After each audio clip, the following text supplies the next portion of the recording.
para você não esquecer, tá bom? Anota, porque caso a gente não consiga responder, a gente responde depois. Beleza?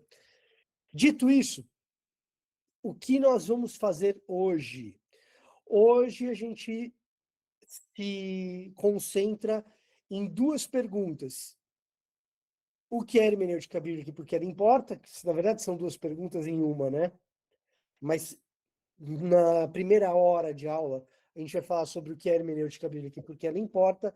E na segunda hora de aula, a segunda pergunta é como a Bíblia era interpretada no cristianismo primitivo e na patrística. Ok? Então vamos lá. Definição básica daquilo que é hermenêutica, para a gente começar a caminhar juntos aqui na mesma página, tá? Definição básica da hermenêutica é o seguinte: a hermenêutica é o estudo da arte da interpretação e a teoria da interpretação de textos. E aí ela se desdobra em várias disciplinas. Você tem hermenêutica jurídica, você tem hermenêutica enquanto uma epistemologia filosófica, você tem a hermenêutica na psicologia, na interpretação da psique humana e dos textos psicológicos. O que a gente vai se dedicar aqui é a hermenêutica bíblica, ou seja, o estudo da arte da interpretação bíblica, tá? Os princípios e métodos com os quais a gente interpreta o texto bíblico. E a primeira distinção que a gente tem que fazer aqui é o que é hermenêutica e o que é exegese, tá? Às vezes esses termos são usados ao longo da história como termos intercambiáveis.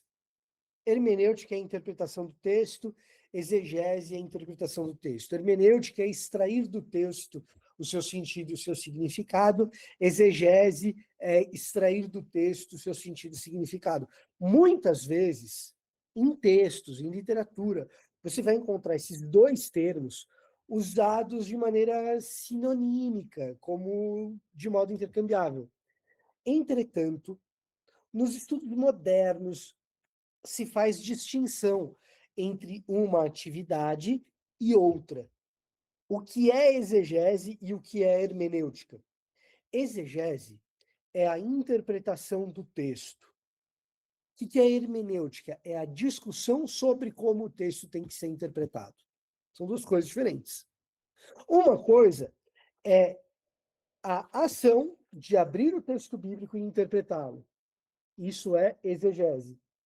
Outra coisa é a discussão sobre quais são as ferramentas, quais são os métodos, quais são as regras que eu vou usar para fazer o exercício da exegese. A discussão sobre métodos, ferramentas, a discussão sobre a epistemologia do texto, a discussão sobre a filosofia do texto, isso é hermenêutica. Se você quiser uma ilustração, a exegese, se a gente estivesse falando de futebol, exegese é jogar o jogo, é entrar em campo e chutar a bola, é entrar em campo e marcar, é entrar em campo e cruzar, é entrar em campo e guardar a posição, é entrar em campo e não entrar em posição de impedimento. Enquanto você está ali no exercício de jogador, você está fazendo exegese. É você ir para o texto e traduzir do grego do hebraico. É você ir para o texto e olhar para o contexto histórico e ver como isso afeta o sentido. É você ir para o texto e fazer um estudo de palavras e termos. Isso é exegese. O que é hermenêutica? Hermenêutica é, antes do jogo, a discussão entre técnico e jogadores sobre esquema tático, como a outra equipe se comporta, quem que você vai marcar, quem que você não vai. Antes do jogo, você discute como que você vai jogar. E isso é a hermenêutica, ou seja, antes de ir para o texto, a gente discute. A gente olha para o texto de maneira mais alegórica ou de maneira mais literal? A gente olha para a história e para o contexto histórico ao redor do texto, ou a gente vai olhar mais para aquilo que a gramática diz? Então, no quadro tático, a gente vai desenhando, e essa discussão prévia, antes de ir para o texto, é a discussão a respeito da hermenêutica. Exegese é a interpretação do texto. Hermenêutica é como que a interpretação é feita. Então, quando a gente for olhar aqui para a hermenêutica bíblica ao longo da história do cristianismo, que é a proposta desse curso aqui, o que a gente vai estar analisando? Não o texto. Analisar o texto é o exercício da exegese. Se a gente estivesse numa disciplina de exegese, o que a gente ia fazer? Olhar o texto bíblico, comparar e ficar discutindo o texto. Não é a proposta dessa disciplina. Nessa disciplina, a gente vai olhar para como o texto é interpretado ao longo da história. Ao longo da história do cristianismo, quais foram as regras de interpretação que foram usadas? E como os pais da igreja, como os medievalistas, como os reformadores interpretaram o texto bíblico. E como a gente pode usar o que eles fizeram como regra interpretativa hoje para nós, tá? E ali alguém pode dizer o seguinte: é mais fácil a gente simplesmente ler a Bíblia e sair exegetando? Não é mais fácil só pegar a Bíblia e já interpretar de cara? E aí vem a pergunta: por que a hermenêutica bíblica ela é importante? Primeiro, porque a gente lida com um texto antigo fazendo uma leitura atual. É inevitável, nós somos humanos do século XXI. A nossa leitura vai ser uma leitura que pertence ao século XXI. Entretanto, o texto não é. E isso impõe para nós um determinado tipo de barreira, de desafio interpretativo, que faz com que a gente precise discutir como que a gente vai interpretar. O segundo ponto é que se a gente sai por aí exegetando, a gente vai dar de cara, como a gente dá de cara no contexto cristão, não apenas protestante, mas no contexto cristão de maneira geral, a gente dá de cara com a pluralidade interpretativa. Em outras palavras, você tem múltiplas interpretações de um mesmo texto. Como que a gente define o que foi uma interpretação bem feita e uma interpretação mal feita? Como a gente determina o que é uma interpretação verdadeira e o que é uma interpretação falaciosa? Ora, a gente precisa ter um conjunto de métodos e regras bem discutidos para que a gente tenha critério para poder dizer, cara, isso daqui é interpretação ruim, isso daqui é interpretação boa, eu posso até discordar da conclusão de quem interpretou, mas ele usou bons métodos, etc, etc. A gente tem que ter critério para fazer isso. E na ponta, se a gente simplesmente sai interpretando sem o cuidado hermenêutico, a gente tem consequências práticas. Eu gosto de lembrar do exemplo de 1 João, capítulo 4.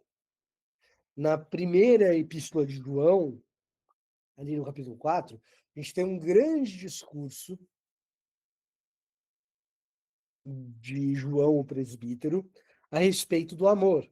É ali que você lê que Deus é amor, a famosa frase de 1 João 4,18, de que no amor não existe medo, antes o perfeito amor lança fora todo medo, e a desafiadora perícope, que traz para nós uma realidade dura de que quem diz amar a Deus a quem não vê, sem amar o seu próximo a quem vê, é mentiroso. E tudo isso que João está dizendo, ele está dizendo com base na encarnação de Cristo Jesus, porque nela, na encarnação de Cristo Jesus e no seu sacrifício, Deus revela o seu amor para que nós possamos amar. Nós amamos porque ele nos amou primeiro. Olha quanta passagem famosa, tudo embutida na mesma perícope ali no capítulo 4 da primeira de João. É desafiador, é duro, é sublime, é uma belíssima passagem. Mas é uma passagem sobre consequências práticas da má interpretação. Por quê? Porque tudo indica que João ali está combatendo o início de uma heresia que mais tarde se desenvolve naquilo que a gente chama de docetismo. Para quem não lembra o que é o docetismo vem da palavra grega dokel, que significa aparição ou aparecer. No docetismo, um grupo de cristãos acreditava que Jesus não veio em carne. Ele simplesmente, divino que é, apareceu às pessoas que tiveram contato com ele, e assim a natureza divina de Jesus é preservada, mas no docetismo a natureza humana de Jesus é rejeitada. O que João está dizendo é que se você rejeita a encarnação,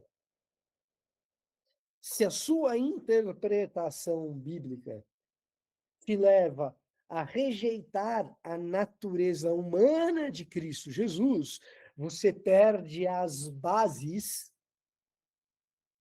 teológicas para o desenvolvimento do que é o amor. E, portanto, as consequências práticas são drásticas. Portanto, má interpretação e a falta de exercício a respeito do que é uma boa interpretação leva a consequências práticas terríveis. Então, aquele exercício ministerial, pastoral, de um pastor que quer a aplicação prática muito logo, porque o que precisa é ele crescer a igreja dele, etc, etc, sem reflexão teológica e, sobretudo, sem reflexão hermenêutica para que se possa interpretar o texto bíblico de maneira coerente, razoável, saudável. Na ponta, ele que era o pragmático sofre as consequências práticas. Olha só. Lá na ponta, ele que era o cara da. Mas é que eu sou fazedor. Pois é, cara, fez. Mas chega na ponta a igreja tá. A igreja tá uma bagunça. Então, o espaço da reflexão hermenêutica, o espaço da reflexão cristã ao longo do exercício histórico cristão de interpretação do texto bíblico, cara, isso é importante pra caramba. Sobretudo para a gente, pelo menos, não repetir os erros históricos que foram cometidos ao longo da história do cristianismo, e para a gente perceber que existem determinadas doutrinas que, de repente, surgem e você fala assim, cara, eu conheço a história da interpretação do texto bíblico. O cristianismo viveu 2000 anos sem essa novidade aí. Será que compensa eu entrar nessa agora? Exemplo, maldição hereditária. Você pode até acreditar em maldição hereditária, não sei se você crê. Mas saiba que maldição hereditária é um desenvolvimento teológico da década de 70 do século passado. É uma inovação teológica dos últimos 50 anos. O cristianismo viveu 1.900 anos sem fazer libertação de pecados transmitidos de maneira geracional. E mais, se você conhece boa hermenêutica para fazer boa exegese, você já estará familiarizado com o conceito de solidariedade clânica. O que é solidariedade clânica? Talvez você não conheça isso pelo nome, mas na hora que eu te explicar o que é, fica claro que você provavelmente já teve pelo menos contato com isso, ou pelo menos vai dizer, ah, não, realmente faz sentido. O texto, geralmente usado para fundamentar a ideia de que existe uma maldição de pecado que precisa ser quebrada, que senão é transmitida de pai para filho, de filho para neto, e você vai continuar pecando igual o seu pai pegou, essa ideia, ela é uma ideia evidentemente ancorada no texto dos 10 mandamentos, de Êxodo 20, em que você tem uma declaração de que Deus visita o pecado dos pais nos filhos até terceira e quarta geração. Então seria necessária uma quebra dessa maldição para que os filhos não repetissem os pecados dos pais. E mais, quando você olha para Gênesis, isso fica muito claro, porque o pecado de Abraão, Isaac repete, por exemplo. Tá? Só que a gente se esquece que a ideia de você fazer 18 anos e fazer faculdade, ou depois da faculdade arrumar um emprego e ir morar sozinho, ou pelo menos quando você casa, você sai de casa para morar sozinho, essa ideia, ela é uma ideia que nos contornos modernos significa você deixar uma construção, a casa dos seus pais, e ir morar em uma outra casa, se você mora numa cidade, talvez num outro apartamento, que está em outro bairro, separado por um intervalo de milhares, talvez milhões de pessoas.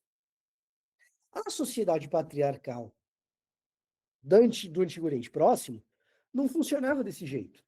Você deixava pai e mãe e saía da tenda do seu pai para morar na tenda ao lado, dentro do mesmo clã. E, portanto, os pecados do patriarca, eles afetavam todo o clã. Eram, portanto, pecados vividos em solidariedade clânica. Essa percepção de como a vida em clã funciona, ela, evidentemente, ela é uma percepção que permeia a sua leitura do texto bíblico. Você pode nunca ter ouvido a expressão solidariedade clânica, mas você lembra do quão difícil foi para que Jacó deixasse Labão. Por quê? Porque os filhos de Labão moravam com Labão ali junto. Na mesma casa, não em tendas diferentes. Deixará homem, pai e mãe, unir-se-á a sua esposa e fará com ela uma só carne. Mas é todo mundo ali junto, um do lado do outro. Porque fazem parte do mesmo clã, inclusive para cultivar a mesma terra, para cuidar dos mesmos rebanhos e para fazer a defesa militar do mesmo espaço físico. Então, quando alguém olha para um texto da perspectiva do Antigo Oriente Próximo e lê com o olhar do Antigo Oriente Próximo de que Deus visita, que pode ser também Deus pune o pecado dos pais nos filhos até terceira e quarta geração, é porque num clã vive-se junto do pai até o bisneto, do bisavô até o bisneto. E os pecados do líder clânico respingam no clã inteiro. Se você conhece bem hermenêutica, se você está habituado e familiarizado com as grandes discussões de hermenêutica, pelo menos não será estranho quando você lê um comentarista do livro de Êxodo, comentarista técnico do livro de Êxodo, e ele te explicar essas questões de contexto histórico como eu estou te explicando agora. Nada tem a ver com uma espécie de demônio ligado a um tipo específico de pecado, que você tem que quebrar uma determinada maldição quando passa de pai para filho, de filho para neto, de neto para bisneto. Essa ideia é uma ideia nova na história do cristianismo, mais especificamente geograficamente localizada nos Estados Unidos, na década de 70, divulgada por muitos televangelistas, foi propagada pela televisão. Sobretudo ligada, e olha como estudar hermenêutica é importante mais uma vez. Quando a gente estuda hermenêutica, a gente descobre o quê? Que a gente carrega para a interpretação do texto as nossas pré-concepções culturais. E a gente tem que tentar se desfazer um pouco delas para entender as concepções culturais do autor do texto, dos primeiros ouvintes daquele texto. E olha que coisa interessante. Na década de 70, nos Estados Unidos, o que estava acontecendo? A grande revolução sexual, a libertação sexual. E, obviamente, para quem é um cristão fervoroso, começou-se a se viver ali na década de 70 e 80 nos Estados Unidos uma grande crise, que é a crise matrimonial, a crise conjugal, a crise dos casamentos, a crise dos divórcios. E isso começa a afetar a maneira como o indivíduo lê o texto naquele contexto. Ele vai tentar buscar no texto bíblico respostas para o seu fracasso familiar, para a falência conjugal e matrimonial, para o advento do divórcio. E é nesse contexto conjugal e matrimonial que surge a ideia de maldição hereditária. Ora, se na sua família, no passado da sua família, existe um histórico de fracasso conjugal, você precisa quebrar essa maldição.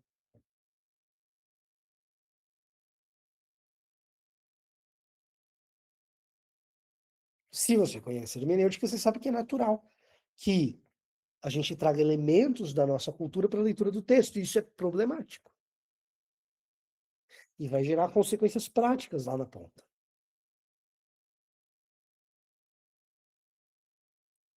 Como, por exemplo, a ideia da maldição hereditária, que é até mesmo, nesse caso específico, heresia. Maldição hereditária é heresia? Claro que é. Além de ser uma má interpretação do texto de Êxodo capítulo 20, ela é uma falsa doutrina que me leva a duvidar da suficiência da libertação na cruz. Olha que coisa grave. Então existem maldições, se você crê em maldição hereditária, que o sangue do cordeiro não basta para quebrar. precisa de determinados rituais para que você possa se libertar desse determinado tipo de pecado. Isso é heresia. Isso é heresia. E, portanto, a hermenêutica bíblica, ela te ajuda a perceber erros que na ponta têm consequências práticas ruins para a vida da igreja, e algumas até mesmo se tornam heresias.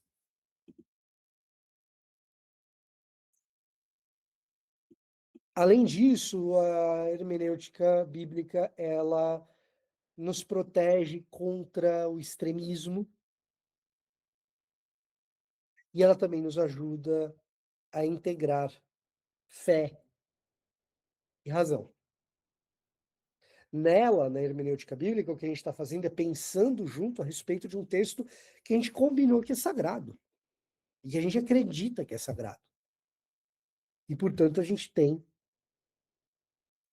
um elemento integrativo de fé e de razão.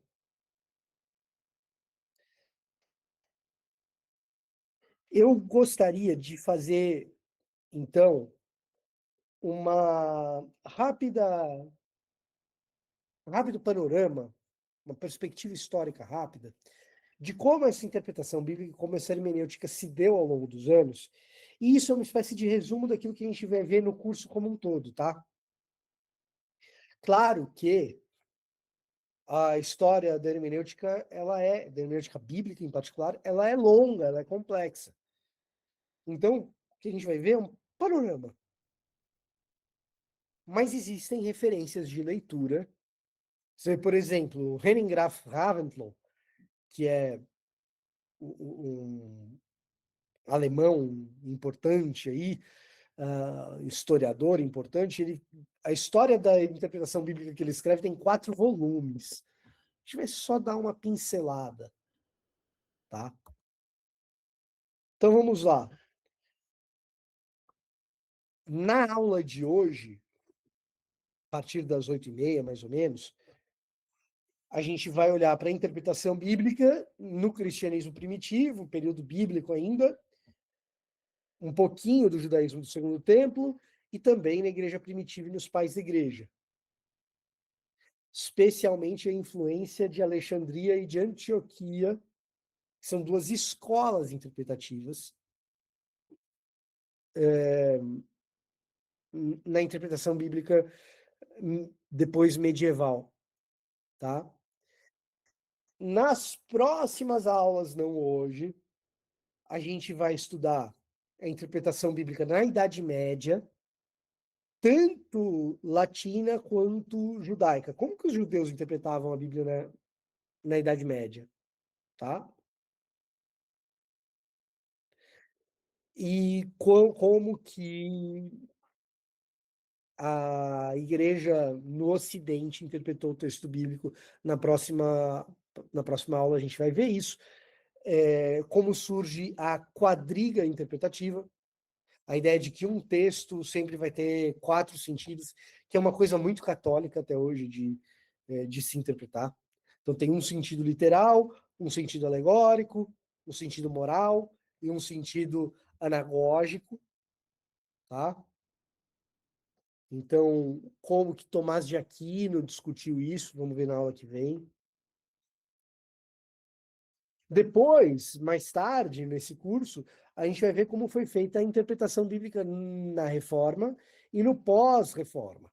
Vamos olhar como Lutero interpretou a Bíblia, como Calvino interpretou a Bíblia. Outros reformadores, como John Knox, como Melanchthon, Beza, como cada um deles lidou com o texto bíblico e quais foram os principais conceitos que cada um deles se apegou. Nós temos uma virada, então, da interpretação bíblica, logo após o pós-reforma, que é o surgimento do iluminismo, e, como consequência, o método histórico-crítico, que é, por excelência, a maneira do liberalismo teológico de interpretar a Bíblia. Então a gente vai dar uma olhada mais para frente no nosso curso, como que os liberais interpretavam o texto? Por que isso era problemático? Por que os caras chegaram em heresias? Ou será que eles já estavam com heresia desde o começo, antes de interpretar o texto? E a gente vai dar uma olhadinha especial no iluminismo e no método histórico crítico. Depois, no século XX, a gente vai ver uma virada de método histórico crítico perdendo seu lugar de destaque, análise literária e os métodos sincrônicos de análise bíblica chegando. Calma, que você vai saber o que é método sincrônico, você não precisa saber isso agora, mas eu vou explicar para você o que é uma abordagem sincrônica do texto e o que é uma abordagem diacrônica do texto, mas isso lá na frente, no final do nosso curso, tá? E a chegada da hermenêutica filosófica, principalmente com Hans-Georg Gadamer. E por último, a gente vai observar quais são as tendências contemporâneas de interpretação do texto bíblico, principalmente com a chegada das hermenêuticas contextuais. O que são as hermenêuticas contextuais? São as hermenêuticas que hoje a gente às vezes tem dificuldade de lidar com os seus proponentes. Então, é a leitura negra do texto bíblico, a leitura queer do texto bíblico. Ah, como é que leitura queer? O que é isso? É o pessoal que tenta ler o texto com lentes da teoria queer, da teoria crítica queer, pessoal LGBTQIA+. Vamos dar uma olhada nisso daí, vamos ver como é que a gente lida com esse pessoal, o que eles falam que é problemático, se tem alguma coisa que dá para aproveitar, se não tem, tudo isso a gente vai olhar. Mas antes disso, a gente precisa olhar para a atividade da hermenêutica per se. Quais são os verdadeiros desafios interpretativos que nós temos diante de nós e por que a hermenêutica, às vezes, é um pouquinho complicada, tá? Interpretar a Bíblia é lidar com distanciamento e pressupostos. Deixa eu explicar isso um pouco melhor para você aqui. Como que eu explico para você o que é distanciamento e pressuposto? Se você quiser o referencial teórico disso, ele está em Novum Organum, de Francis Bacon, tá? Você saber aí filosoficamente onde que está essa parada. Mas a ideia é mais ou menos a seguinte. Isso aqui, vou aproximar bastante da câmera aqui. Opa, opa, opa. Isso aqui é um controle remoto. Com ele, eu desligo essa luz ou eu ligo essa luz, certo? Quando eu vou estudar o funcionamento do controle remoto, eu vou descrevê-lo.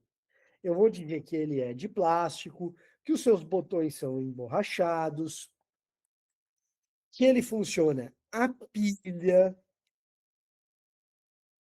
que ele tem dentro dele componentes eletrônicos, e que aqui na ponta ele tem um pequeno dispositivo infravermelho que envia um sinal para um dispositivo receptor, e esse sinal é interpretado nesse dispositivo receptor, fazendo com que uma função seja desempenhada.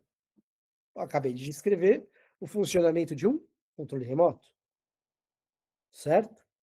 Beleza. Nesse exercício, o controle remoto ele é o objeto de estudo. E eu que estou fazendo a descrição, sou o cientista, sou o sujeito.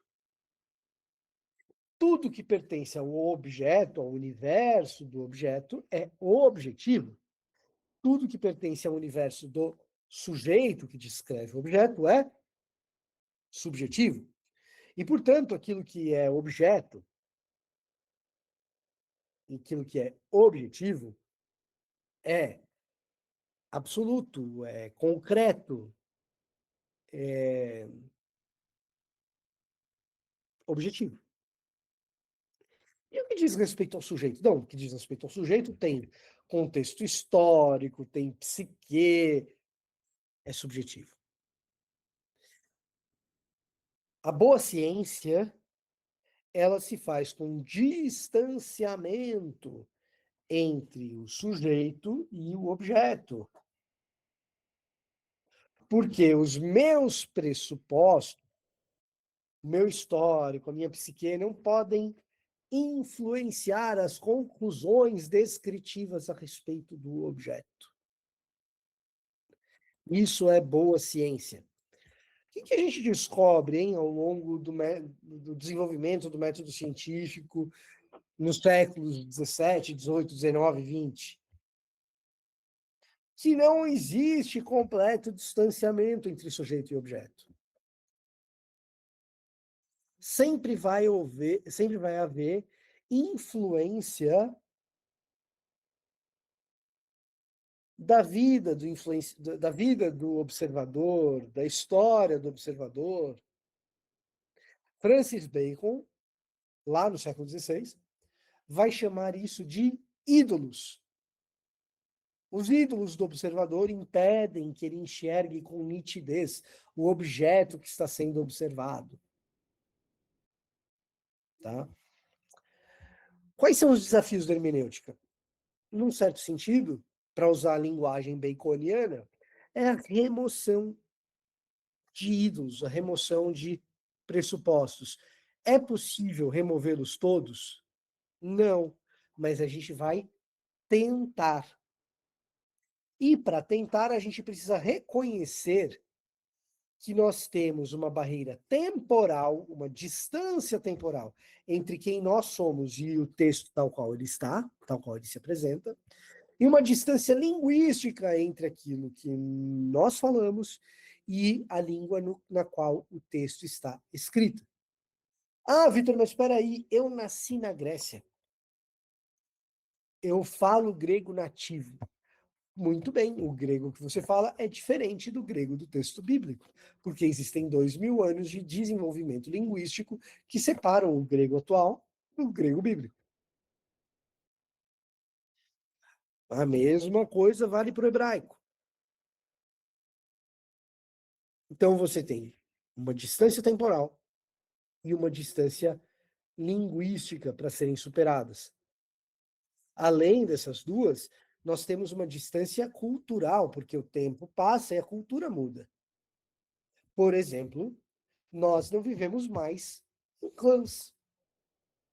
Como eu estava mostrando aqui no nosso slide passado, essa vivência hoje é diferente.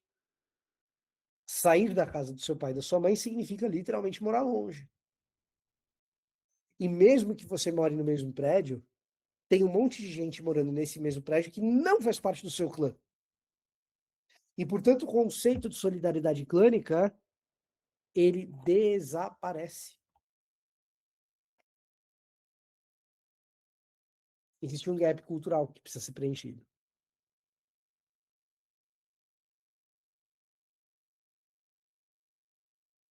As nossas expectativas a respeito do texto, as nossas preconcepções a respeito dele também são importantes. Também atrapalham a nossa leitura.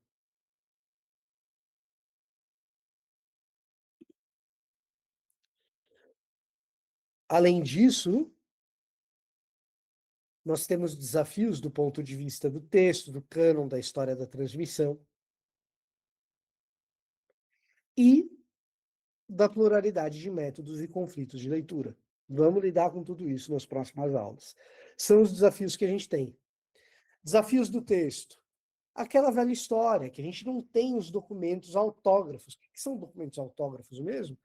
Ah, é a carta aos Romanos que Paulo escreveu de próprio punho. A gente não tem isso, a gente tem cópias. Quem definiu o cânon? Como que foi feito isso?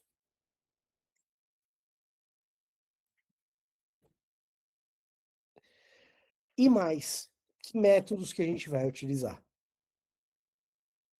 métodos mais antioquenos ou mais alexandrinos, como a gente vai ver daqui a pouco. A gente vai fazer uma leitura do texto bíblico mais acadêmica ou mais pastoral. As duas são válidas. Qual que a gente vai fazer?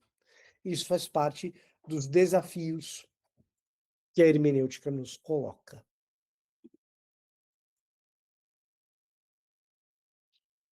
Como pensam alguns grandes pesquisadores, em linhas gerais, tá?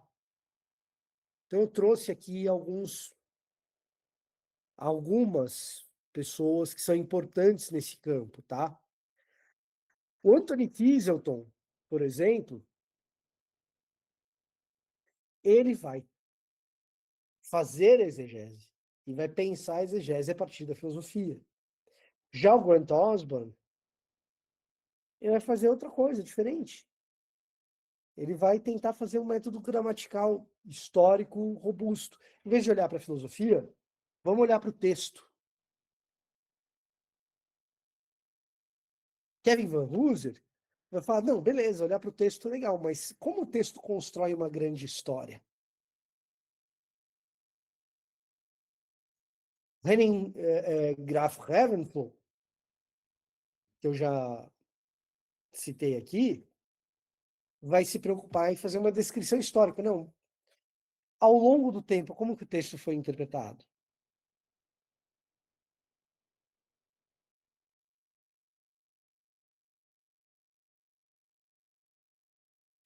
O John Barton, que é outro cara importante nessa história toda, vai falar, não, peraí, é importante a gente usar a razão para entender o texto. E a razão nos deu o método histórico crítico, nos deu a crítica bíblica. O liberalismo caiu, mas a crítica bíblica ainda tem resultados importantes. O Stanley Porter, ele vai falar, tudo isso é importante, mas sabe qual que é a certeza que a gente tem? A certeza que a gente tem é o texto que está diante da gente. Então a gente precisa se preocupar em entender a língua que o texto usa. Então a gente vai fazer análise linguística profunda. E tudo isso é método.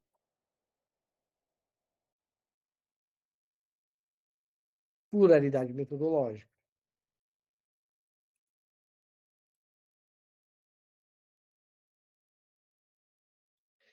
Henning Graf Reventlow, Anthony Cheeselton, Grant Osborne, Kevin Van Hooser.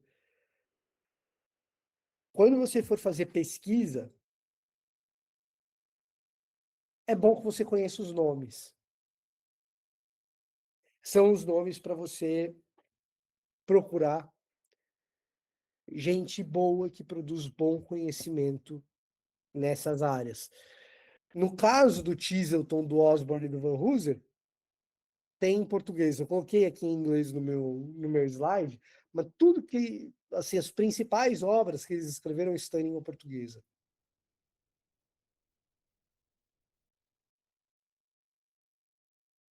Então, vocês podem utilizar.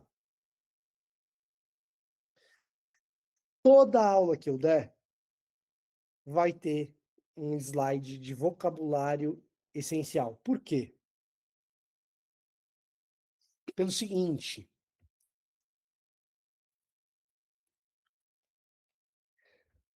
no tempo que a gente tem, a gente não vai conseguir explicar tudo com toda a profundidade que cada um desses conceitos merece. Então, quando você for fazer o seu estudo em casa, você tem os principais conceitos para aprofundar. E onde você vai aprofundar? Na literatura recomendada. Se você tiver uma boa leitura da língua inglesa, dos artigos em inglês da Wikipédia, que você pode pedir para o navegador traduzir. Ah, mas a Wikipédia é um lugar para começar. Tá? Principais conceitos de hoje a serem aprofundados, tá? Toda aula minha vai ter pelo menos um slide ou dois, ou talvez três slides com conceitos para você aprofundar. Claro, você vai ter acesso a essa apresentação. Se você não quiser anotar agora, você não precisa. Mas eu recomendo que você já deixe anotado, porque você já vai pesquisando o que existe de leitura básica sobre cada um desses termos. Então, hermenêutica geral e hermenêutica bíblica. Você vai ter na Wikipédia um artigo para um, artigo para outro. Qual a diferença entre um e outro? O que é hermenêutica de modo geral? O que é hermenêutica bíblica? Exegese, o que é? Sentido literal versus sentidos espirituais. Alegórico, moral, anagógico. Pode pesquisar depois. O que é a quadriga medieval? O que é a espiral hermenêutica? O que é método histórico crítico? O que é pré-compreensão e o que são pressupostos do intérprete, do sujeito? Distâncias temporais, linguísticas, culturais e expectativas. Cânon e história da interpretação, abordagens literárias, canônicas, teológicas. O que são hermenêuticas contextuais, que eu mencionei aqui em aula? Se você não estiver prestando atenção no vídeo, só estiver me escutando, agora é a hora de você olhar para o seu vídeo, para a sua tela, porque eu vou te mostrar uma coisa na tela aqui. Então, agora é a hora que você olha para a tela. Tá vendo esse livro aqui, ó? Introdução à Interpretação Bíblica, do Klein, do Blomberg e do Hubbard Jr., tá? Da Thomas Nelson. Não confundir com Introdução à Exegese Bíblica, que é um livro menorzinho, mas tem as mesmas cores do Michael Gorman. Não confundir, tá? É Introdução à Interpretação Bíblica. Eu sei que está invertido aqui, mas você consegue ler. Introdução à Interpretação Bíblica, 3 autores, Klein, Blomberg e Hubbard Jr.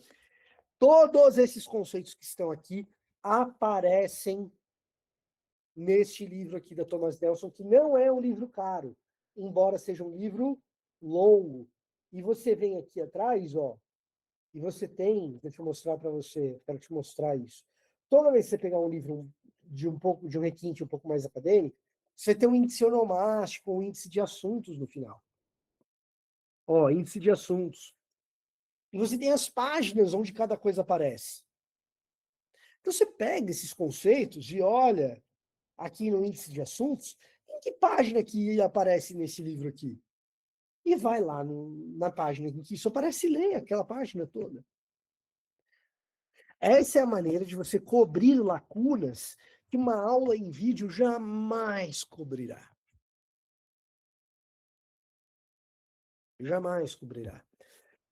Estou te dando um livro barato para o tamanho que ele tem. A gente está falando de um livro de 895 páginas e que nesse exato momento, na Amazon,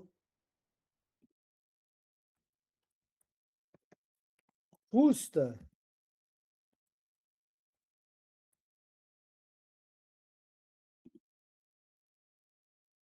em capa dura R$ 100. Em Kindle, R$ 25. Tá? Isso na Amazon. Um livro de 900 páginas que está R$ 100. Agora, em outros lugares, você talvez encontre mais barato.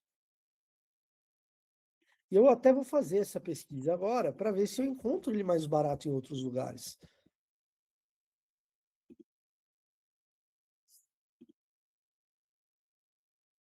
E sim, na própria Thomas Nelson Brasil, você encontra ele em. Ah, não, mas aqui é em e-book, né?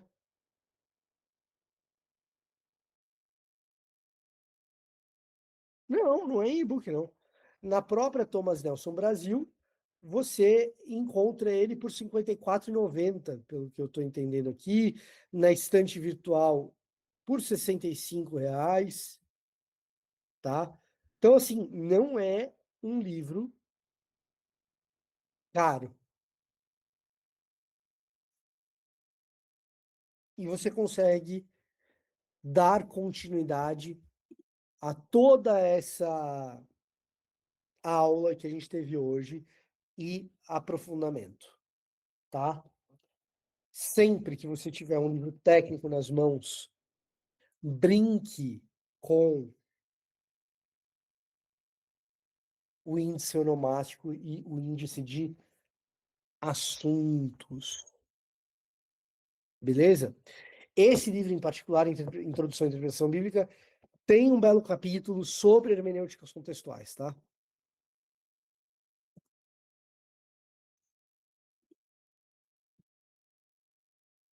Outra coisa que costumeiramente você verá nas minhas aulas são os erros mais comuns ao tratar de um determinado tema. Então, a gente tratou de um monte de coisas aqui.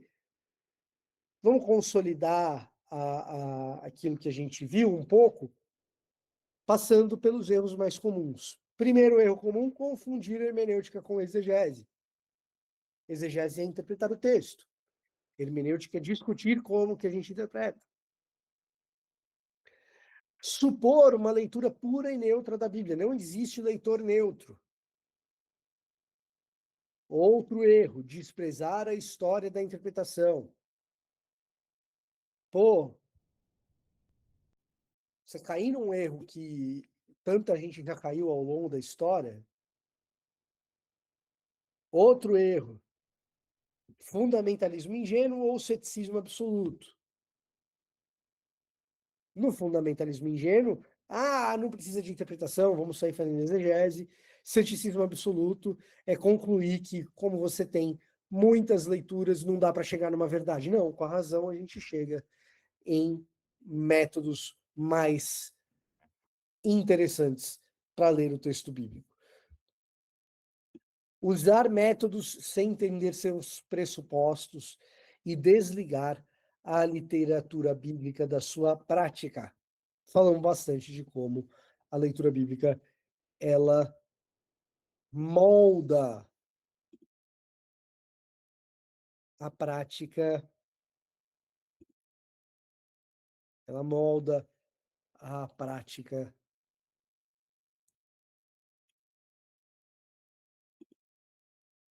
da igreja, tá?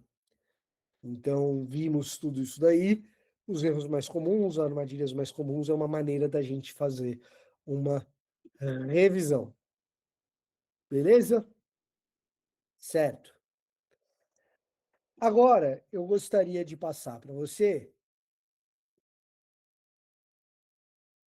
o nosso primeiro desafio, que é olhar para a interpretação bíblica no cristianismo primitivo e nos pais da igreja. Quando a gente falar aqui do cristianismo primitivo e da patrística, a gente está falando do primeiro século até o oitavo século, aproximadamente. Beleza? Então, definições, tá? Cristianismo primitivo. Primeiro ou terceiro século. Segundo e terceiro, principalmente. Patrística, pais da igreja. Do segundo século até o oitavo. Pô, mas espera aí, tem pai da igreja que viveu no cristianismo primitivo? Claro que teve. Claro que teve. Irineu, Tertuliano, Clemente de Roma.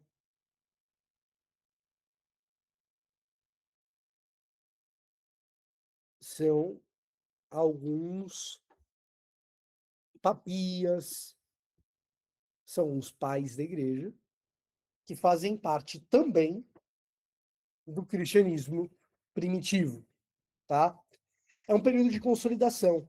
É a igreja definindo cânon, doutrina, práticas litúrgicas, num diálogo intenso, tanto intracristão, quanto com as interpretações bíblicas do próprio judaísmo, em especial do judaísmo do Segundo Templo. Por que do Segundo Templo? Porque o judaísmo desse período, do primeiro, do segundo século, que é o judaísmo que se forma a partir do templo de Zorobabel e Esdras. Primeiro templo, Salomão, destruição no exílio. Lembra da invasão babilônica e a destruição do templo de Salomão? Depois do domínio persa sobre a Babilônia, os persas permitem o retorno das elites judaicas para a região da Judéia em 3 ondas migratórias: Zorobabel, Esdras e Neemias. Nessas 3 ondas, você tem a construção do templo, a elaboração da espiritualidade e as reformas religiosas do templo, com Zorobabel e com Esdras, e a construção dos muros de Jerusalém com Neemias. Vocês conhecem isso muito bem. A espiritualidade que se dá em torno desse segundo templo construído por Zorobabel e Esdras é posteriormente chamada de judaísmo do segundo templo, que é o judaísmo peculiar do primeiro século, muito embora ali no primeiro século a gente já observe a reforma desse segundo templo por parte de Herodes. Uma reforma absolutamente política. Por que uma reforma absolutamente política por parte de Herodes? Porque Herodes não era judeu, Herodes o Grande era edomita, Herodes o Idumeu, edomita, ele era estrangeiro, ele não era um rei legítimo, ele era percebido pelo pessoal da Judéia, fosse por fariseus, fosse por saduceus, como um rei bastardo, um rei ilegítimo, uma marionete do Império Romano. Para legitimar o seu poder, ele se casa com uma herdeira da dinastia Hasmoneia. Se você quiser saber o que é a dinastia Hasmoneia, leia a primeira, segunda, terceira e quarta Macabeus, documentos deuterocanônicos e apócrifos, para você entender o período interbíblico. É o pessoal que se revoltou contra os Seleucidas, depois do domínio persa, antes do domínio do Império Romano. E surgem outros reis ali, a dinastia Hasmoneia. Com a chegada do Império Romano e o domínio do Império Romano sobre a região da Judéia, a dinastia Hasmoneia cai e é substituída mais tarde pela dinastia Herodiana, colocada ali pelo Império Romano. Herodes, para parecer mais legítimo, ele casa com a princesa Hasmoneia, Mariane. Só que ele identifica em Mariane um potencial de golpe. E ele leva Mariane a julgamento. E nesse julgamento, a corte atribui culpa a Mariane e Mariane é condenada à morte. E assim sendo, a tentativa de legitimidade de Herodes vai por água abaixo. Ele teve 2 filhos com Mariane, então ele poderia ter legitimidade de dinastia por meio dos seus filhos, Alexandre e Aristobulos. Entretanto, Alexandre e Aristobulos também tentam um golpe e também são condenados à morte. Tudo indica que o golpe de Alexandre de Aristobulos foi uma tentativa mais concreta de golpe. Mariane é um julgamento meio nebuloso. De qualquer forma, Aristobulos e Alexandre também são condenados à morte. Herodes passa a ser visto não apenas como um rei ilegítimo, uma marionete de Roma, mas como um ditador sanguinário que não hesita em matar a sua própria família para manter o seu poder.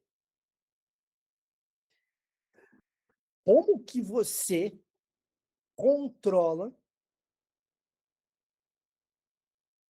o desprezo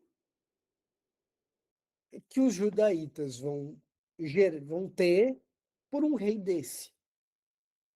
Herodes o Grande é um canalha da pior espécie. E é percebido assim. Como que esse cara vai reinar? Como que esse cara vai controlar a população? Ele inicia um grande projeto com dinheiro do Império Romano de reforma do templo de Esdras e Neemias, fazendo desse templo uma maravilha do mundo antigo, uma construção extraordinária. E a espiritualidade judaica desse período vai se dar em torno desse segundo templo, de Esdras e Neemias, reformado por Herodes. Agora, o cristianismo vai dialogar com o judaísmo do segundo templo, mas também com a filosofia greco-romana e com suas próprias controvérsias internas. Eu mencionei o docetismo mais cedo, mas outras heresias surgem, como o gnosticismo, a ideia de que Deus não entra em contato direto com esse mundo, mas por meio de um demiurgo, o marcionismo, que descarta o Antigo Testamento, o arianismo, e por aí vai. Um elemento decisivo aqui é a chamada regula fidei, ou a regra de fé. Ela vai tentar definir os limites, os horizontes doutrinários dentro dos quais a leitura bíblica é possível, sem que se chegue a uma heresia. É o resumo do núcleo da fé apostólica. Ora, Deus é o Criador, o Cristo ele encarnou, ele ressurgiu, tem cruz, qual que é o papel dela, o que significa a igreja, o que é o Espírito. Com uma espécie de moldura hermenêutica. A escritura ela tem que ser lida dentro da regula fidei e não contra ela. É isso que a gente vai encontrar nos pais da igreja e na igreja primitiva. E nos pais que estão na igreja primitiva, em especial Irineu.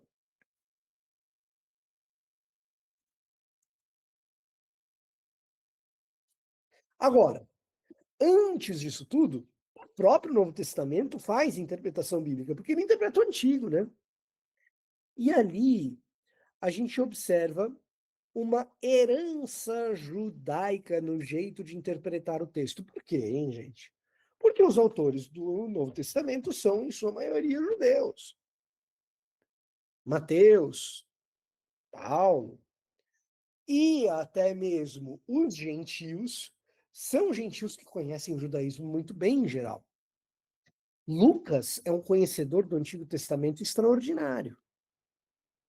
E você vai observar maneiras de interpretar o texto, tanto no Novo Testamento quanto entre intérpretes judaicos, que são em comum, tá? Então você vai ter os Midrashim, os Pesharim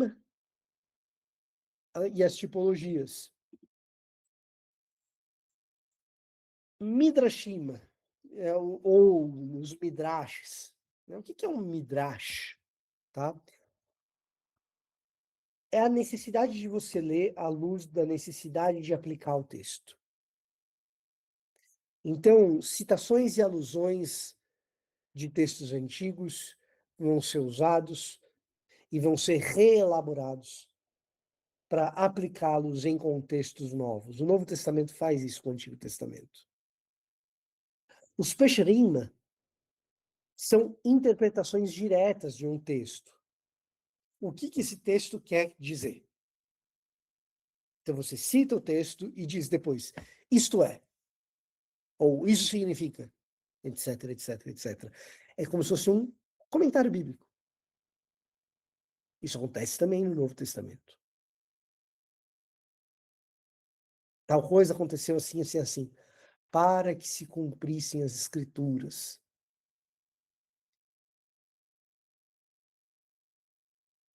Tipologia.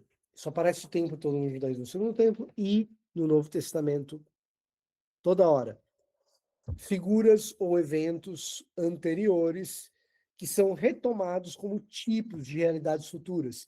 Ou seja, você tem Adão e você tem o verdadeiro Adão, que é Jesus.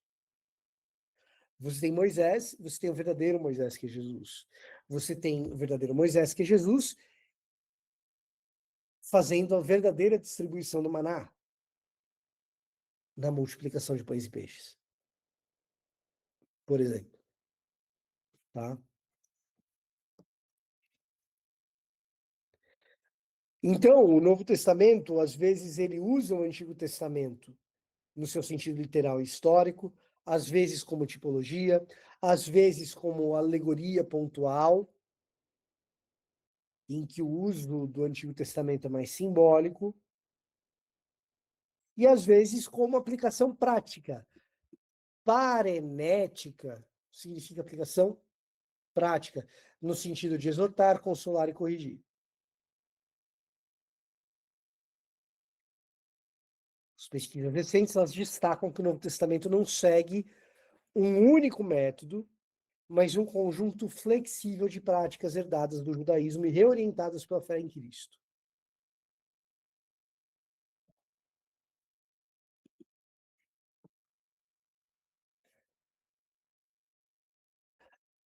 No século segundo e terceiro, interpretação no cristianismo primitivo.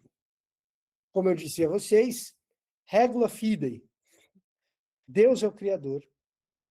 Cristo é o verdadeiro Deus e o verdadeiro homem.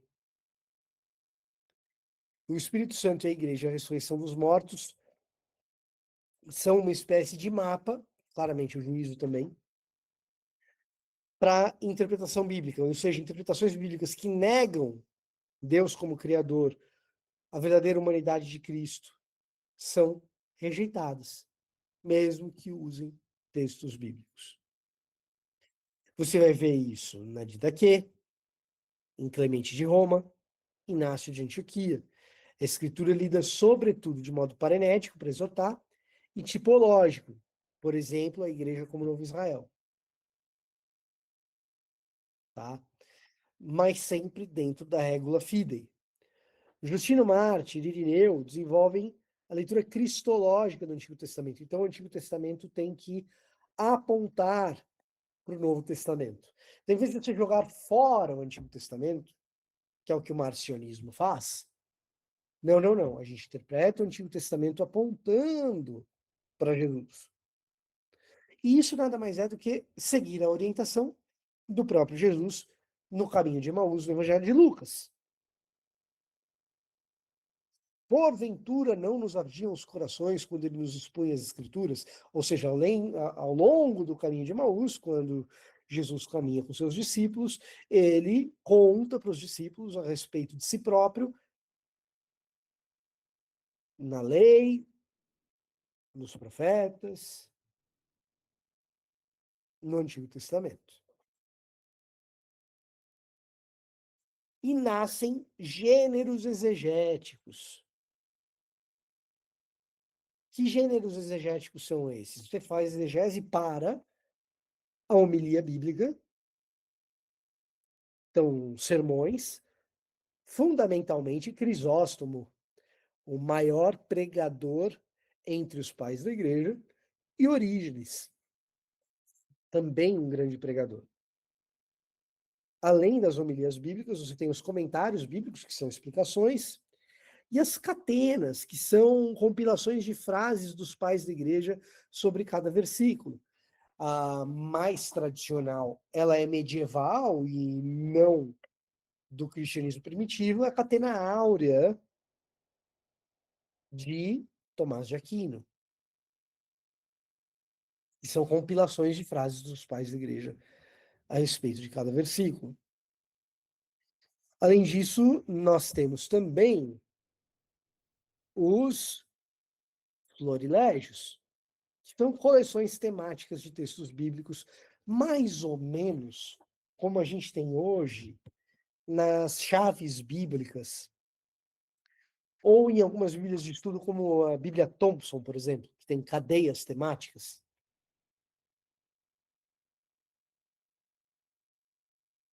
Então, esses gêneros literários surgem porque muitos documentos literários surgem fazendo esse tipo de leitura. Você só tem um gênero literário quando você tem múltiplos documentos fazendo o mesmo tipo de abordagem ou de interpretação.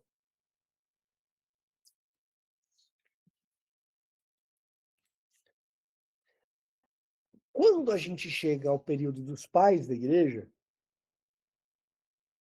surge para nós aquilo que talvez seja o debate mais famoso, mais conhecido sobre interpretação bíblica na patrística, que são as duas grandes escolas interpretativas.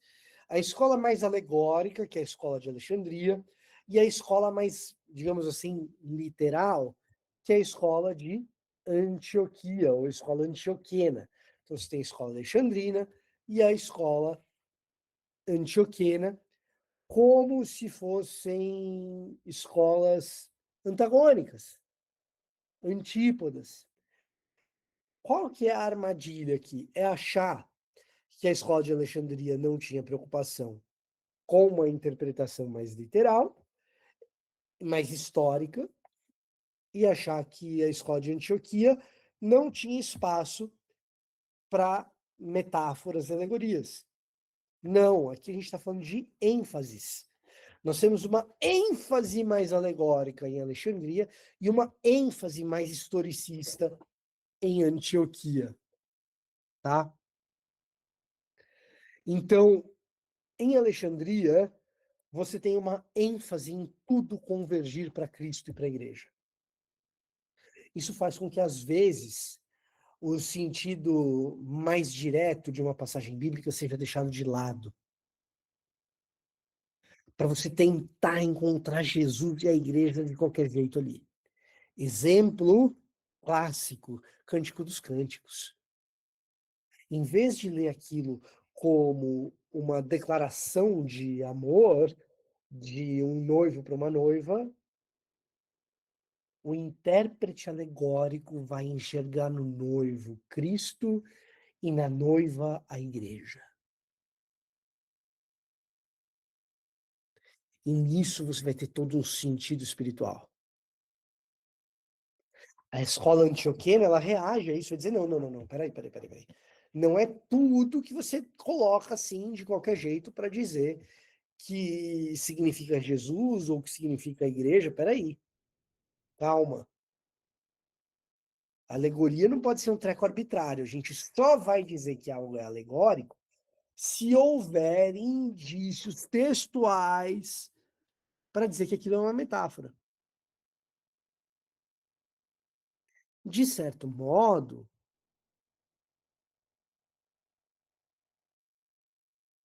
você vai ter uma leitura mais espiritual em Alexandria e uma leitura mais racionalista em Antioquia. Mas isso como resumo, porque existem muitos intérpretes antioquenos extremamente espiritualizados. E não dá para dizer que Orígenes não seja um autor extremamente genial na sua cognição e na sua capacidade racional. Entretanto, você tem essa oposição de ênfases entre escola alexandrina e escola antioquena. Orígenes, é claro, é uma espécie de herói alexandrino que propõe uma maneira de se fazer alegorias. É um gênio, um dos maiores intérpretes cristãos da história. Entretanto, alguém que às vezes é perseguido até mesmo como se fosse um herege, e que propõe um esquema de leitura da Bíblia que é, no mínimo, muito arbitrário. E eu diria até mesmo equivocado. Ele vai imaginar que a escritura sempre vai ter um sentido tríplice, correspondendo à humanidade tríplice. Assim como o ser humano é dividido em corpo, alma e espírito, a escritura é dividida entre sentido histórico, moral e místico.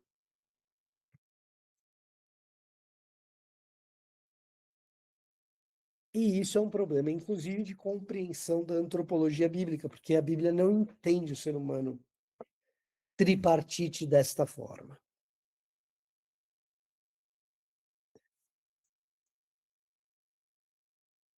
Ainda assim, ele é um árduo defensor da regula fidei, da interpretação bíblica dentro dos moldes do ensino apostólico, e ele é talvez o primeiro grande cara a falar: vamos ler a Bíblia de um modo cristocêntrico. E é certamente o cara mais influente desse período. Depois dele tem um mais influente ainda. Posteriormente, já nos anos 300, começo dos anos 400, a gente tem Agostinho. E Agostinho de Hipona é, sem dúvida, o intérprete bíblico mais influente de todos os tempos. Ele estabelece as bases doutrinárias de leitura bíblica da Igreja Católica Apostólica Romana, bem como as bases da Reforma. Basta para isso lembrar que Lutero e Calvino, ambos, eram teólogos agostinianos e que a discussão na Igreja Luterana, na teologia luterana subsequente a Lutero, é uma discussão fundamentalmente a respeito de Agostinho, e a teologia reformada, ela é, por excelência, agostiniana.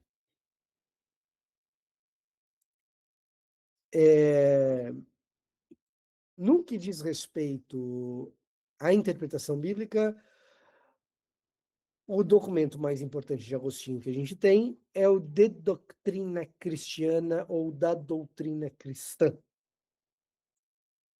É claro que você talvez conheça Agostinho das Confissões, ou talvez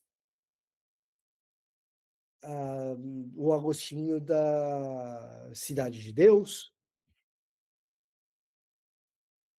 mas no que diz respeito à hermenêutica, a contribuição hermenêutica de Agostinho, da doutrina cristã, é o lugar onde ele explicita a maneira como ele pensa que a Bíblia deve ser interpretada,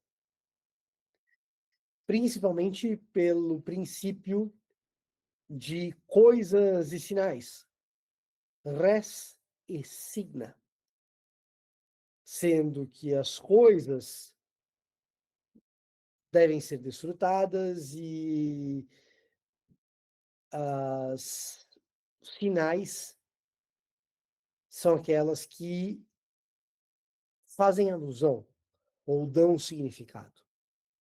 Então, palavras, imagens e ritos dão significado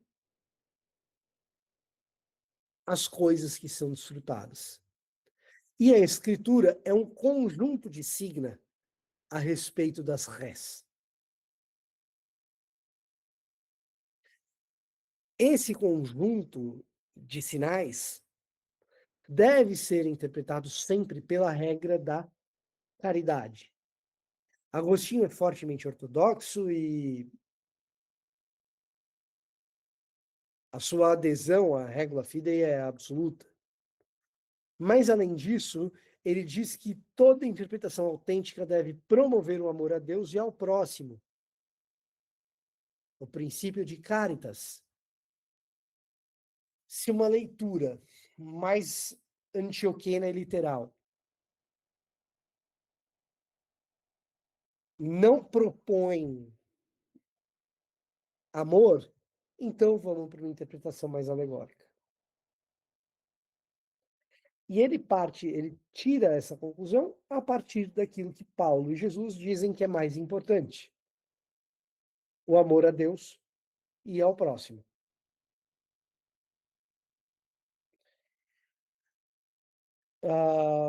Então, Agostinho ele vai ter o sentido literal como base, sempre. Agora, quando que o sentido literal ou histórico falha? Quando ele não atinge a ideia de amor, tá? Além de se dedicar à interpretação correta do texto, Agostinho diz ainda que uma boa hermenêutica leva a uma boa retórica. Não adianta nada você interpretar bem o texto se você não souber apresentar aquilo que você interpretou. E, sobretudo,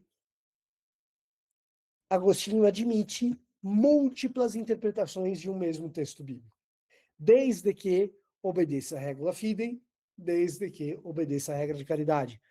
Um texto não é apenas aquilo que ele diz, mas aquilo que ele pode dizer.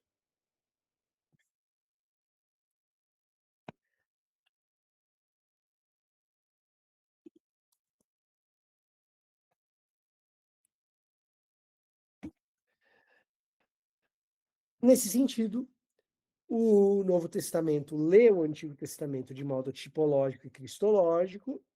O cristianismo primitivo, ele absorve isso e consolida uma regra de fé ortodoxa frente às heresias. A Alexandria aprofunda o sentido espiritual, enquanto Antioquia aprofunda o sentido histórico do texto. Por fim, Orígenes pega tudo isso para desenvolver uma maneira cristológica de ler o texto, enquanto Agostinho ele dá especial atenção a uma maneira caridosa de ler o texto. O texto precisa de uma hermenêutica do amor.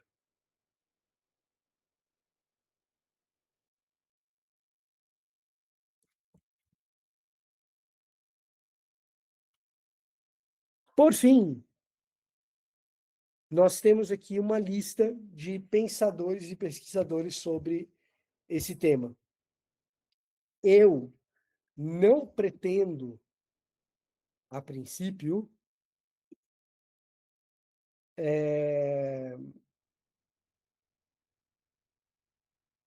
passar por todos eles.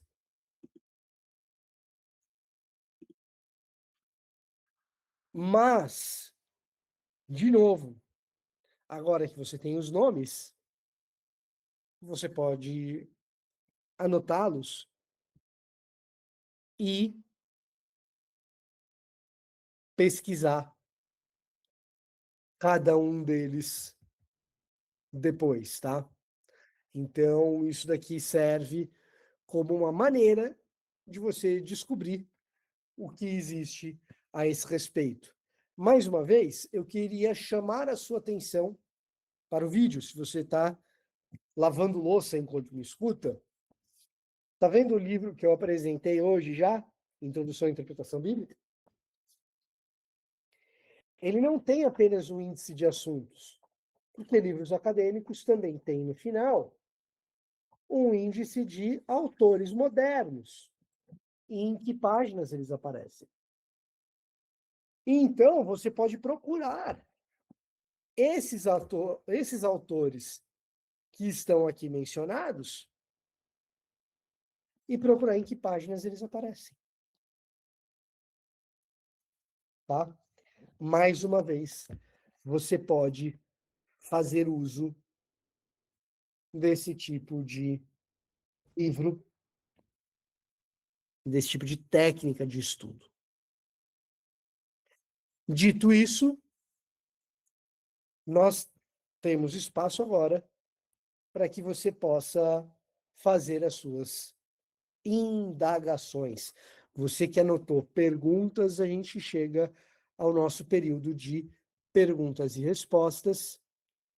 E você pode utilizar o chat aqui ao lado para fazer perguntas, ou você pode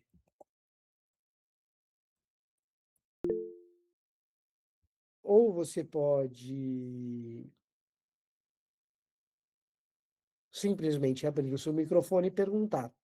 Então, se você anotou a sua pergunta, você pode simplesmente copiar e colar aqui no chat, ou você pode abrir o seu microfone e fazer a sua pergunta. A rodada de questionamentos está aberta.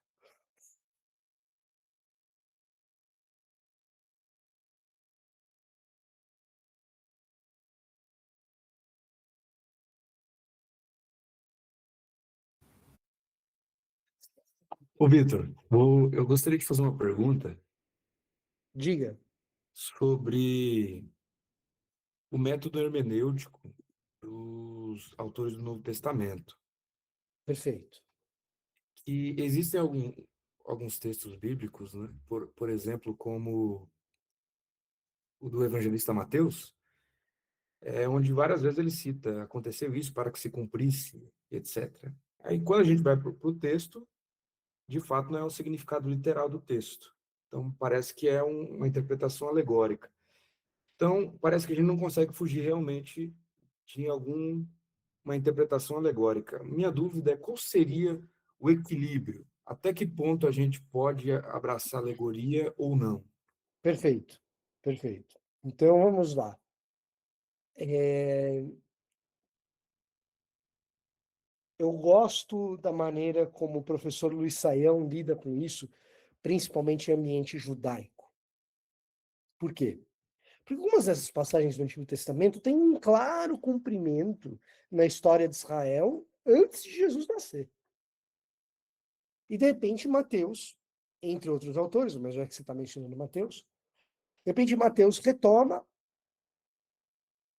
essa profecia e fala: não, isso daqui é sobre Jesus. Não, como que é sobre Jesus?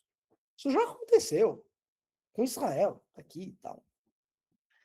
E aí, nós temos na história do cristianismo a ideia de sensus plenior. O que é isso? É a ideia de que existe um cumprimento histórico e um segundo cumprimento em Cristo Jesus. Tá? Muito bem. Então, quando o autor do Novo Testamento faz o uso de um cumprimento profético, ele não está meramente alegorizando. Por quê? Porque a alegoria atribui a sinais simbologia. E não necessariamente é isso que Mateus está fazendo, por exemplo. Então você pega uma alegoria como, por exemplo,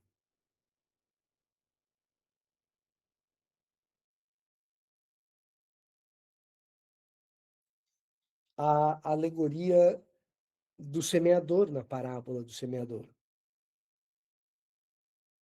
Ali Jesus conta uma história alegórica e explica a alegoria.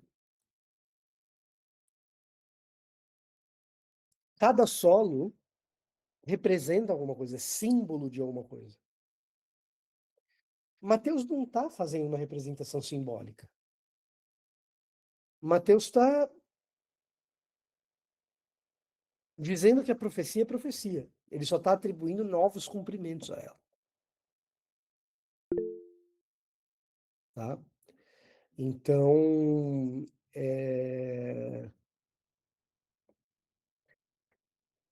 quando que a alegoria ela é bem-vinda? Quando o texto está convidando você para uma alegoria. Exemplo disso. Exemplo disso. Isaías 11. O texto claramente está te convidando a uma alegoria. O que diz em Isaías 11? Que um ramo de Jessé iria aparecer. E a gente, messianicamente, entende que esse ramo de Jessé, da tribo de Judá, é Jesus. É um ramo? Não, não é um ramo. Isso é linguagem figurada. Então tem que ser alegoria. Porque não é uma planta, não é um galho, é uma pessoa. Então tem que ser alegoria. O texto está convidando você para uma leitura alegórica.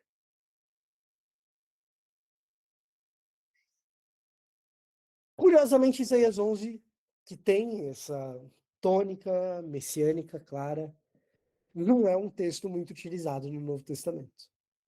mas é uma alegoria messiânica. Então, quando o texto bíblico apresenta para nós indícios que ele deve ser lido de modo alegórico, é até melhor que a gente faça isso. Por quê? Porque a gente está fazendo justiça ao que o texto quer.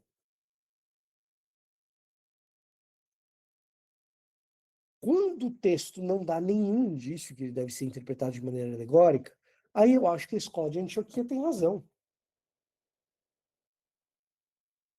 A gente se atém a uma leitura mais minimalista do texto. E tem muito a ver com o que o Paulo pergunta aqui, até que ponto a tradição da igreja deve influenciar a interpretação bíblica. Eu não acho que ela deve influenciar. Eu já vou passar para você, Fabiano, tá bom? Eu não acho que ela deve influenciar. Eu acho que ela deve ser conhecida.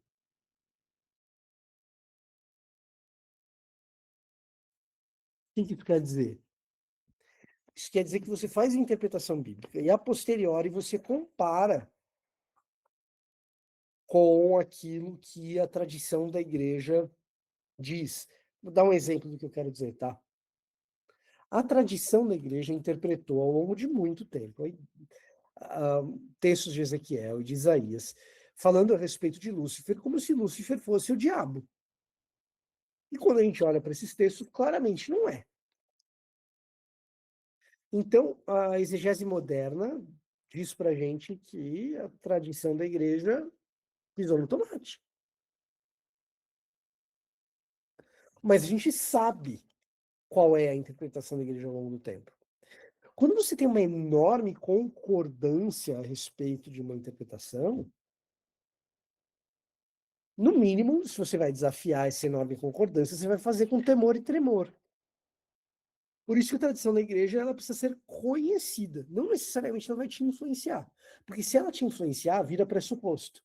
E se vira pressuposto, é ídolo. Sacou? Fabiano, tira o seu mudo e fala com a gente. Boa noite, professor, novamente. Boa noite a todos. Boa É, noite.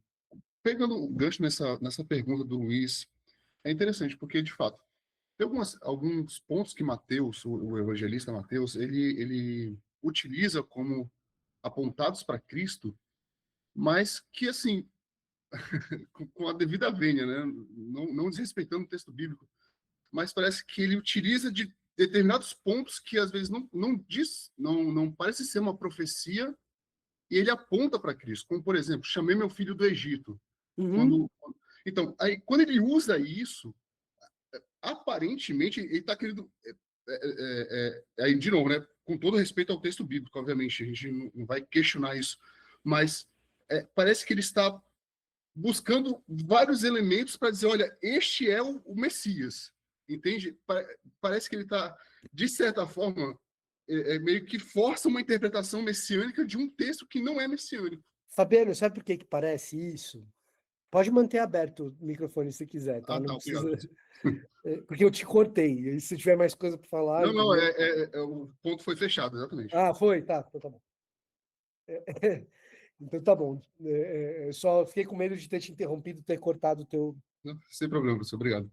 Vou mutar aqui para não atrapalhar o raciocínio. senhor.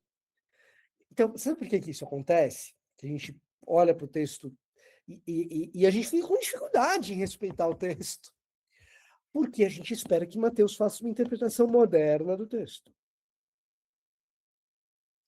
Se a gente lê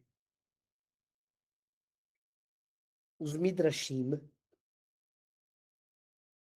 você vai perceber que o que Mateus está fazendo é muito parecido com o que o pessoal de Qumran fazia,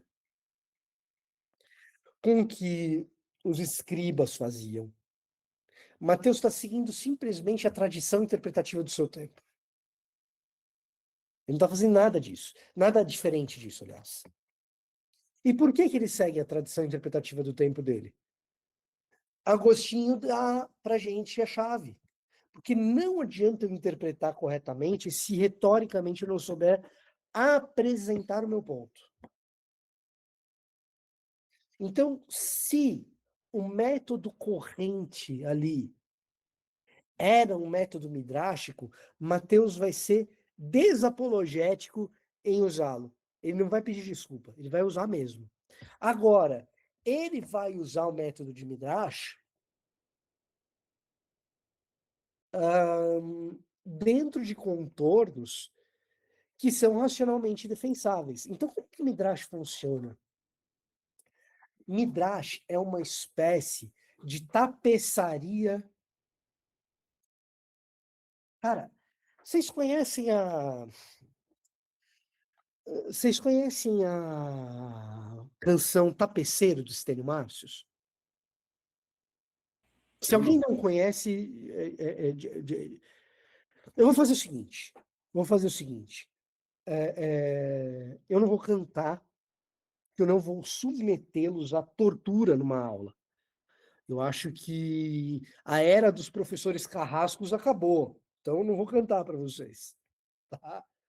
Mas, o que eu vou fazer? Será que é possível eu compartilhar?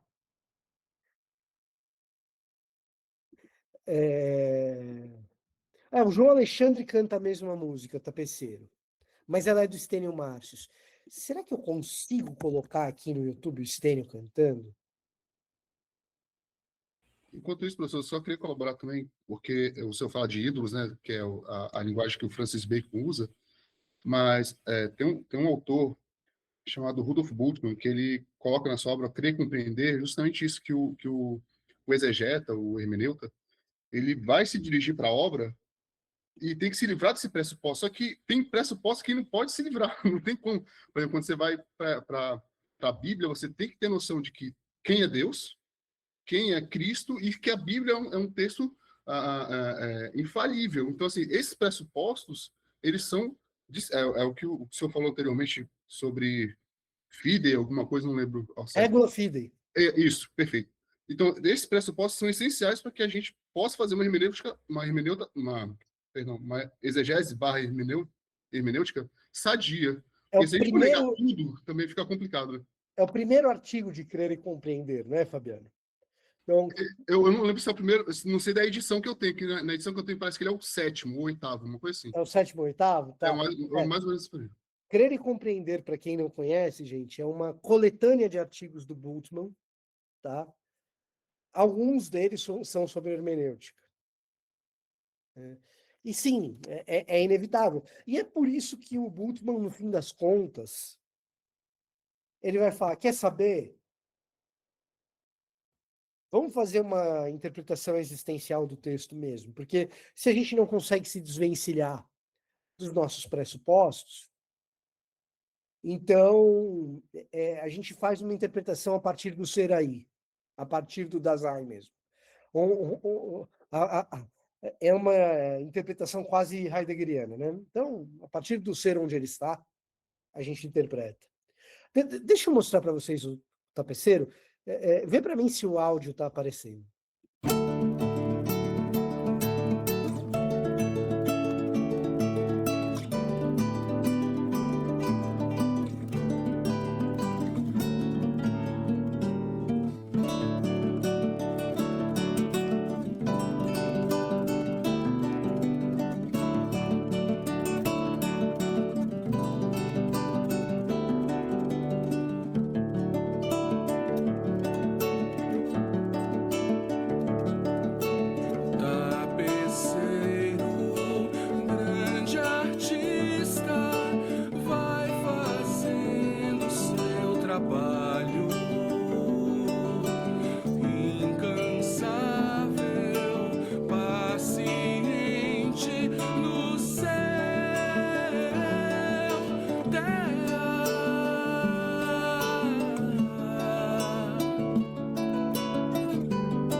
cores alegres e vivas que fazem contraste no meio das cores nubladas e tristes. Se você olha do avesso, nem imagina o desfecho. No fim das contas, tudo se explica, tudo se encaixa, tudo coopera pro meu bem. Quando se vê pelo lado certo, muda-se logo a expressão do rosto, obra de arte, pra honra e glória do tapeceiro. Minha vida é obra de tapeçaria tecida de cores alegres e vivas que fazem contraste no meio das cores nubladas e tristes. Se você olha do avesso, nem imagina o desfecho. No fim das contas, tudo se explica, tudo se encaixa, tudo coopera pro meu bem. Quando se vê pelo lado certo, muda-se logo a expressão do rosto, obra de arte, pra honra e glória do tapeceiro. Quando se vê pelo lado certo, todas as cores da minha vida dignificam a Jesus Cristo, o tapeceiro.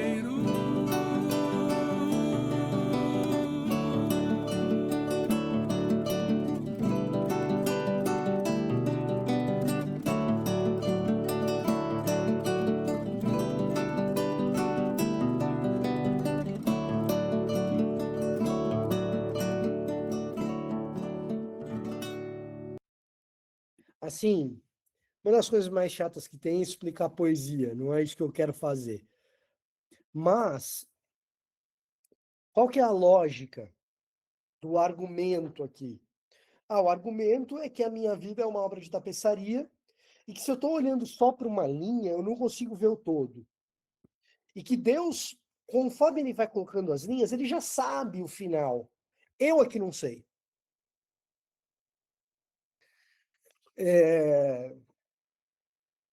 E se você olha do avesso, você nem imagina o desfecho. Mas quando você vê pelo lado certo, você vê aquelas cores alegres, vivas, nubladas e tristes, elas fazem um desenho final que dá sentido. Beleza, isso é sobre a vida, né? O Stênio está falando sobre os momentos da vida e como a vida é construída como um grande tapete e que existe um tapeceiro ali no controle de tudo. Tá, beleza. Um bom midrash funciona da mesma maneira. Então você tem um argumento que é um tapete sendo construído. E aí, quando você olha para as menções, citações e alusões que o autor está fazendo do Antigo Testamento, cada uma dessas alusões, cada uma dessas menções é um fio. A gente quer olhar para essa alusão, para essa citação, como se ela fosse um argumento racional de um tratado. Porque essa é a nossa cabeça moderna. Não é, Mateus não está tentando convencer um homem moderno. Mateus está tentando convencer um judeu que lê Midrash. E ele vai usar a técnica de Midrash para fazer isso. Então, quando Mateus usa... Fabiano, qual que foi a passagem que você usou? Eu já... Chamei meu filho do Egito. Chamei meu filho do Egito. Quando Mateus usa essa passagem, ele não está esperando que o leitor dele faça uma análise técnica para saber se aquele texto está querendo dizer a respeito de Jesus? Mateus está usando o sagrado daquele texto para compor mais um elemento das cores do quadro de Jesus que ele está pintando, da tapeçaria, do tapete de Jesus que ele está pintando. Um dos problemas nossos é que tapete é uma coisa que a gente coloca no chão. Tapeçaria na estética pré-moderna se coloca em parede e em chão também. Uma tapeçaria de ponta você coloca em parede, porque é para ela ser observada. Então, em artes plásticas isso é assim. Quando pegou fogo no Memorial da América Latina, uma tapeçaria da Tomiotaki, se não me engano, queimou e perdeu. Era um mural, cara. Era um muralzão, lindo. Qual que é o grande lance?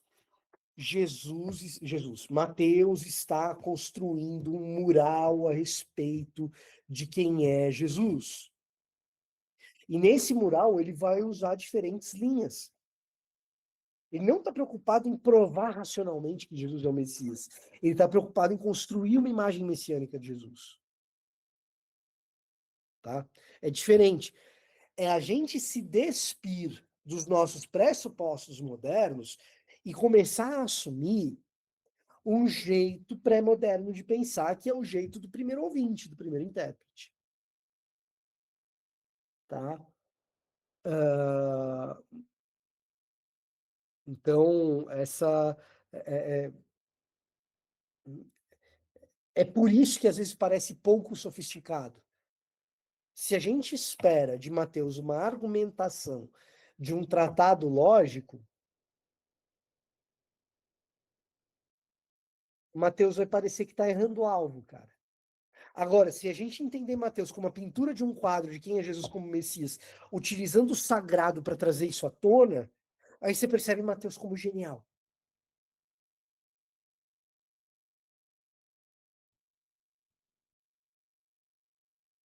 Tá? Ah, vamos lá. Professor, boa noite. Alex. Há alguma interpretação antiga que hoje você acha que precisa ser relida com novos olhos e por quê? Tem algumas que são relidas com novos olhos, né? A gente olha para os consensos acadêmicos e chega a essas conclusões. E às vezes tem algumas coisas novas que surgem e a gente percebe que não era verdade. Então, por exemplo, é muito popular a história de que Abba é papai. Isso não é antigo, isso é moderno. Isso é Joaquim Jeremias. Está errado.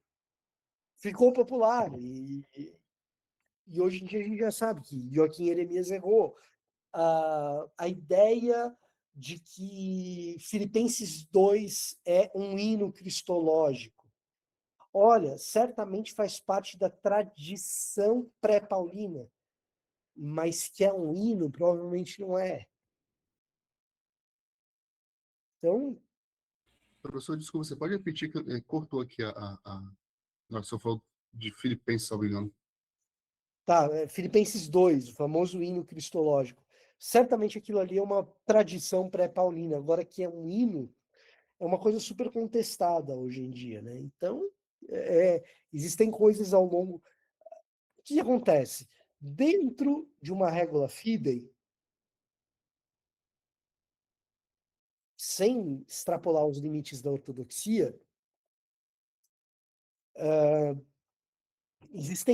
existe margem para a gente lidar com pormenores do texto e sugerir interpretações.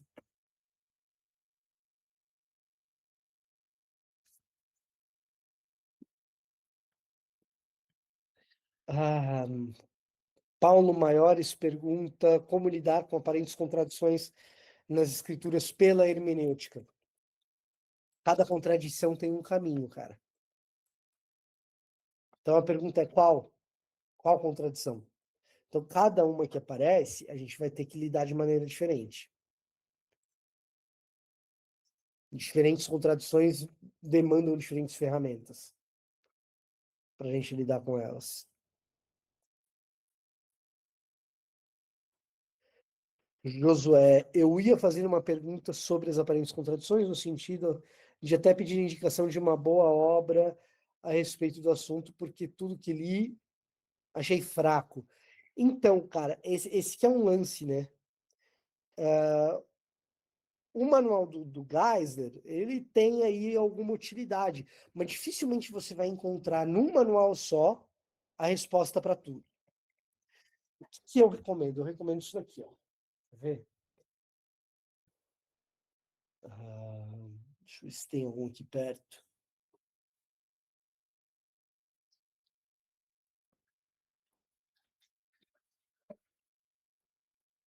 Isso aqui é um bom exemplo. Isso aqui é um exemplo, tá? Ó, D.K. Beale, Colossenses e Filemão. O que é isso? É um comentário exegético só de Colossenses e Filemão. Quando você chega num comentário técnico de um determinado livro, geralmente quando tem uma contradição, ele vai abordar essa contradição aqui. E aqui você vai olhar você vai enxergar pelo olhar de um biblista o que está acontecendo de verdade naquela passagem. Eu acho uma abordagem melhor do que ter só um manual para tudo quanto é contradição. Geralmente o resultado vai ser que você vai achar fraco mesmo, tá?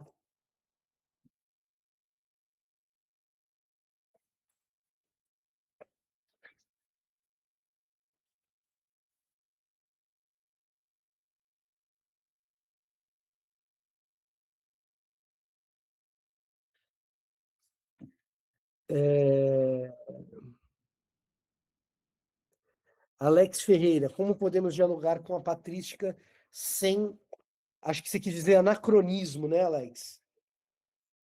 Bom, o que é anacronismo? É tentar implementar expectativas e ideias do nosso tempo em textos que pertencem a outro tempo, né? Cronos é tempo. Anacronos é uma quebra do respeito temporal, né? Cara, é do mesmo jeito que a Bíblia. Você tem que conhecer o contexto histórico no qual aquela obra da patrística foi escrita para entender por que aquele pai da igreja está escrevendo daquele jeito. Por exemplo, Crisóstomo, que eu mencionei como pregador, o maior pregador da antiguidade, certamente. É o maior pregador da antiguidade, mas é o vorazmente anti-judeu, violento, e no que diz respeito ao antijudaísmo dele, a gente tem que olhar e falar, não presta. Agora, chamá-lo de antissemita é um anacronismo. Por quê? Porque o antissemitismo ainda não existia. Pronto. Dei um exemplo aqui. Tá?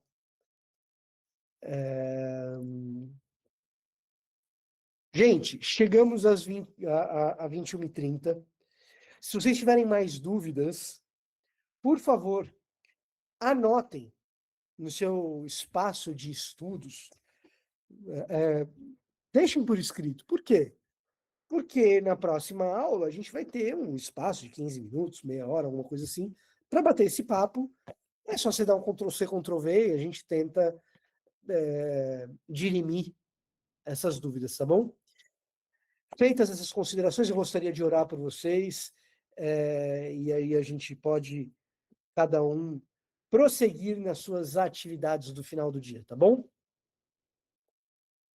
Pai amado, a gente agradece por essa noite, por essa aula, que essas discussões, esses diálogos, esses ensinamentos não nos tornem mais conhecedores, mas mais sábios. E que isso possa servir a tua igreja. Essas coisas a gente pede e agradece em nome de Jesus. Amém. Gente, Deus abençoe. A gente vai ficando por aqui. Eu espero vocês na nossa próxima aula. Até mais. Boa noite, professor. Boa noite a todos. Deus abençoe. Boa noite.